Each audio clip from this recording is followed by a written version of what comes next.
Back to the border, where the Prime Minister rolled out, one, more of the army, two, gave security guards a pay rise so they might stop falling asleep, and three, rolled in a couple of old favourites in the form of Brian Roach and Heather Simpson to make sure that what Ashley says he's doing, he actually is doing. But what we need is a Border Protection Force, apparently, and we need all managed ISO facilities at military bases, so says Winston Peters, who is with us. A very good morning to you.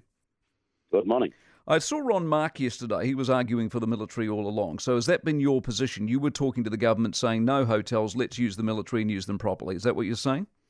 We asked for the military to be used before we went into lockdown in the first place. And they said what? Why didn't they go with it? Well, you'd have to ask them. But I'm just telling you plainly what our submission and our view was. You have, for example, your biggest city in the country, and we're bringing people into there, threatening a huge population, when we could have isolated properly, in my view, or New Zealand First's view, and ensured that people were safe and that we were not in any way endangering the population of our country. So you would have been using Whangaparoa, places like that? Yeah, you got Whangaparoa, you got Ohaki, you've got Waihuru, you've got Burnham, you've got West Melton. We've got the facilities, we've got the land, we've got the soldiers, and the cost in the hotels put against this would have been possibly $1 to $5. $1 for the army for this, yeah. to $5 for the system that they're talking about. That's what I could never understand about the military. It's not, and this is no disrespect to the military, but what are they doing anyway? Why don't you use them? Oh, give me a break. What are they doing anyway? But you know what I mean. They're not in war. I mean, they're available. No, but the moment there's something wrong, like a huge flood in the South Island, the moment there's a problem in the Pacific, the moment Indonesia gives us a call, we're able to do something because we've got the humanitarian capacity to do it. And we need a military because we've got, for example, significant maritime fishing resources, and the only way we're going to keep them is if we're prepared to defend them. These are fundamental things. But coming to the point here, we have the capacity in the military with the land space and with the training that they've got to do a far more effective job. That's my point. Tell me, because you're still involved in the government, when I receive photos in isolation hotels of people with no masks, no social distancing, no nothing, and Megan Woods is swearing black and blue it's as tight as a drum, what am I supposed to believe? Well, you'll believe the photographs. That's evidence that you cannot be refuted. I mean, I'm not trying to do anything but ensure we have an effective attack against COVID-19, but it needs to be effective. And to have that happen, you need the utilities, you need the facilities, and you've got to have one thing, accountability from the top to the bottom. You cannot have people being assured of something happening, and when the inquiry happens, we find it's not. So that's just not satisfactory. No, it is Dean, not. But you've got to carry some of the responsibility because you're still the Deputy Prime Minister, still the Foreign Minister, still in the government of this country. Why hasn't it been better than it is? Well, with respect, I don't have to carry the responsibility in the way you say. My job is to be the Minister of Foreign Affairs, and a stack of other jobs I've got, state-owned enterprises and things like that. Ministers have to be responsible. Otherwise, we're all over each other's portfolio. And in that sense, the responsibility lies with that minister. And we've had a procession of ministers in this case. And my point really is that when sound advice is being given about something that will work, which in the Army's case will work, they're used to taking directions, they're used to taking orders, they're used to doing things properly, they're used to being organised and logistically clever at what they do. We've got a very good force when it comes to that, and backed up by the police, we have a certainty that the rules will be followed. We can't have people doing what they like, pleasing themselves. When 5 million people put it on the line to try and get rid of this, it behoves everyone else to behave themselves and conform with the requirements.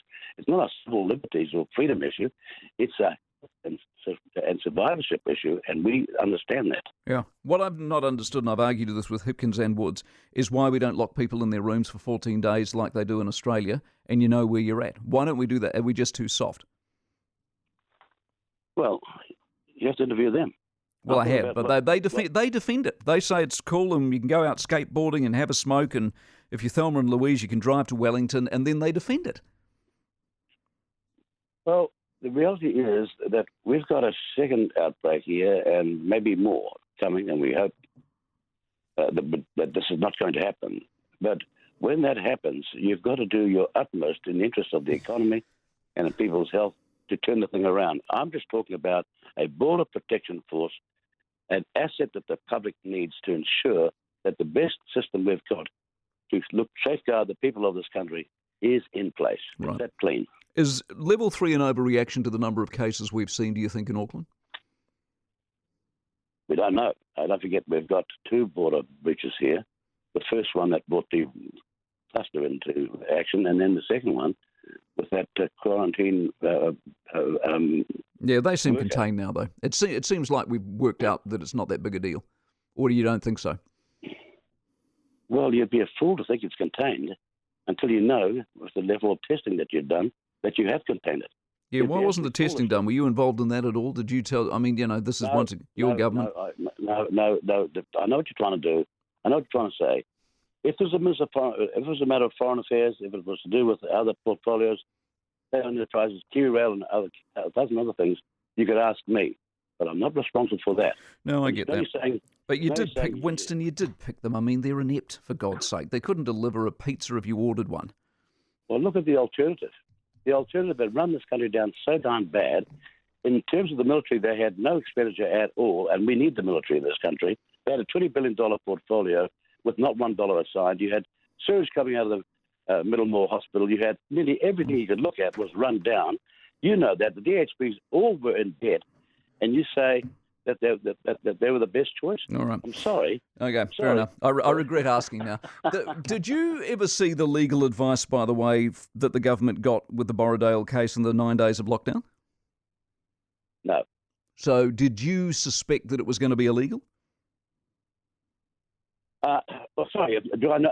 Am I aware of it? Do I understand it? Yes, I do understand it. And we, at the time, now that you put it that way, you mean this is the decision that just the other day? Yeah. Did Parker share with you the legal information that he had as to whether the first 9 days were going to be illegal or not, or whether you could lock the country down legally or not? Look, to be honest, I'll give you my perspective now, and this is only mine, and I'm not saying any other cabinet minister.